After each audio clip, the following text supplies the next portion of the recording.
Master this simple principle and you will master the art of persuasion and influence. Stay tuned.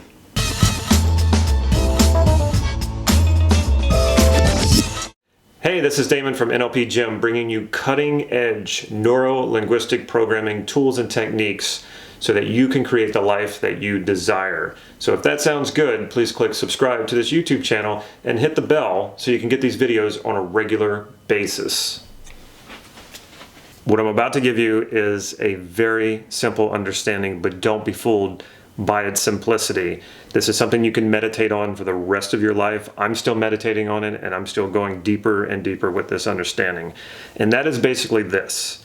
Your communication, verbal and nonverbal, is always shaping the perception other people have of you. Okay, so digest that while I start to unpack this. When people say, just be yourself, what does that mean to you? Or what does that really mean? What are they really saying? Because there's this idea that if you just be yourself, then that takes care of everything. Now, I'm not suggesting that you shouldn't be yourself, but just being yourself is definitely not enough, not only for persuasion and influence, for almost anything. So what is really just being yourself? Well, I'm going to demonstrate that right now. I'm going to just be myself right now. Are you ready for this? Okay, here goes.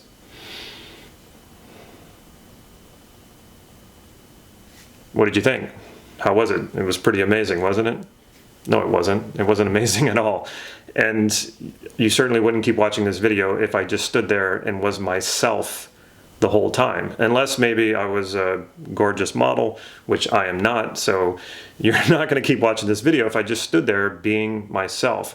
And this is the problem. It's good to be yourself. Being yourself means you are connected to your values, what's important to you, and you're congruent with that, meaning what you say and what you value is aligned with your behavior, or rather your behavior is aligned with the things that you say and the things that you value. And that's all really good, but that doesn't mean that you're putting yourself out there. That doesn't mean that you're being persuasive. That doesn't mean that you're shaping the perception of other people have of you that way, according to your values. Because if you're not communicating that effectively, verbally and non-verbally, then people aren't getting that. And so real quickly, what I mean by non-verbally, we actually communicate more without words than we do with words. And that's part of what we study in NLP is calibration and sensory acuity, which I have a free training on. If you go to my website, nlp-gym.com, you can get free training on sensory acuity and calibration. So we're communicating far more than we are verbally. But verbal communication is very important too. That's the linguistic, the L in NLP, the linguistic part. And this is one of the reasons why I love learning and practicing NLP, is because NLP is a communication model. And when you learn NLP and you practice NLP, what you're basically learning and practicing is how to communicate more effectively with your words, but also with your body. So when you learn NLP, you are becoming that more effective communicator who better understands how you're shaping your perception in other people's minds, and how to be more conscious and more intentional about that. So the more you understand this, the more control you have over this. So think about it like this.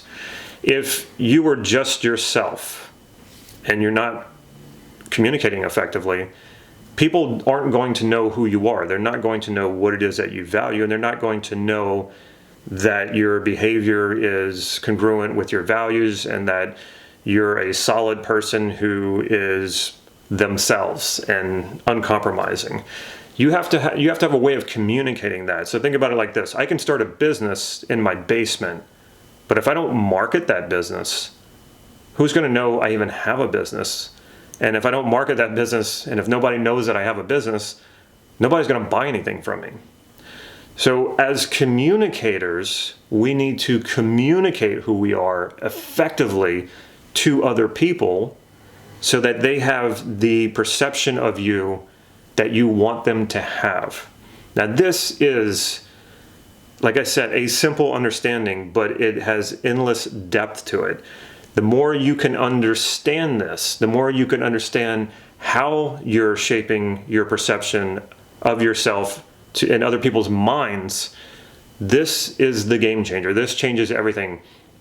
Yes, persuasion and influencing techniques are important, but this is bigger than all the techniques combined. The techniques are basically ways to help you understand how you're shaping other people's perception of you.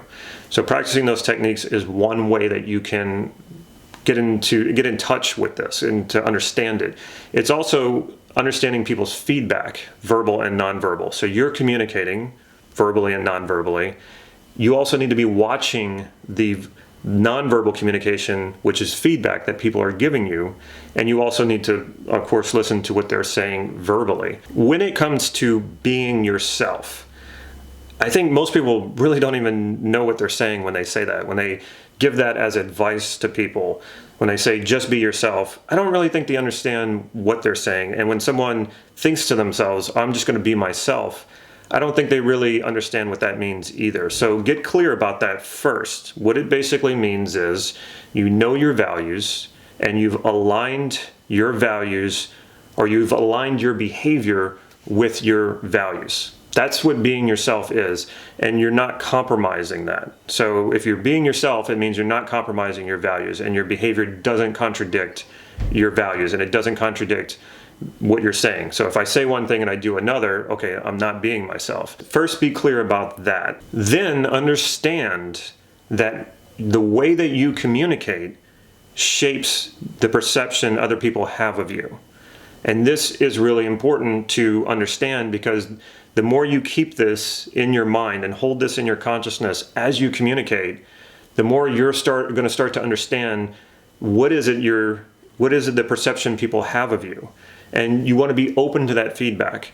Now, some people get a little testy about this and they feel like they're being judged, but that's not it at all. You need to open yourself to this communication. Open yourself to people's feedback. And some people get upset, or they feel judged, or they think, oh, that person's wrong. They have the wrong perception of me.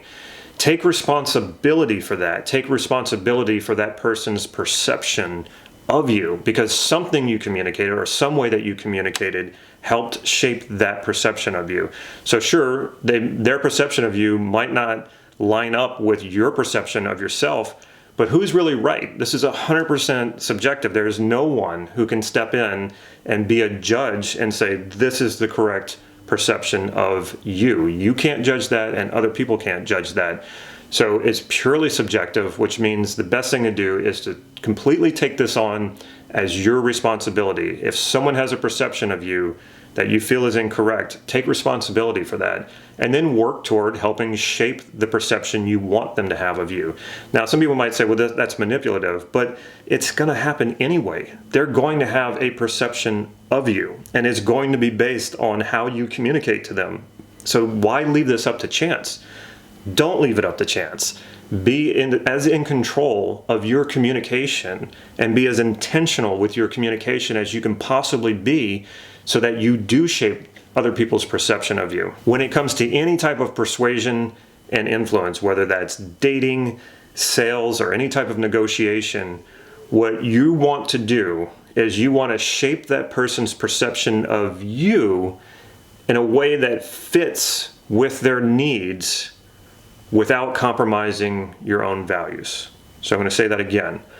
You want to shape that person's perception of you in such a way that it fits as closely as possible to whatever need or needs they have without compromising your own values. So this way, you are being yourself, but you're intentionally and consciously shaping their perception of you so that you can make the sale, so that you can get the phone number or the date, or so that you can create a solution or a negotiation or whatever deal it is that you're working on. So you don't have to compromise your values. You don't have to be some flashy salesperson who says all the right things. Throw out perfection. That's never going to help out here. Just as best you can, as consciously as you can, as intentionally as you can, help shape that person's perception of you to fit that need. It's not about accuracy. Of course, you want them to have an accurate perception of you, but ultimately, when it comes to persuasion and influence, that's not really your objective. Know what your objective is. If it's a sale, if it's getting a date, if it's solidifying a deal, that's your objective, not accuracy. But as long as you stay true to your values, it will be accurate, and you can be yourself, and you can persuade and influence like a master. Check out my website, nlp-gym.com. There you will find some free NLP training, as well as some free hypnotic inductions that you can download to your tablet, your phone, or your computer and access immediately. Also, check out NLP Gym on Facebook. There I post in real time whatever it is that I'm up to, and I also have a free private Facebook group. You might want to check that out as well. Last but not least, if you like this video, please click like right down here. And if you haven't already, please subscribe to this YouTube channel by clicking the subscribe button and also hitting the bell so that you'll be notified when I put new videos out. Take care.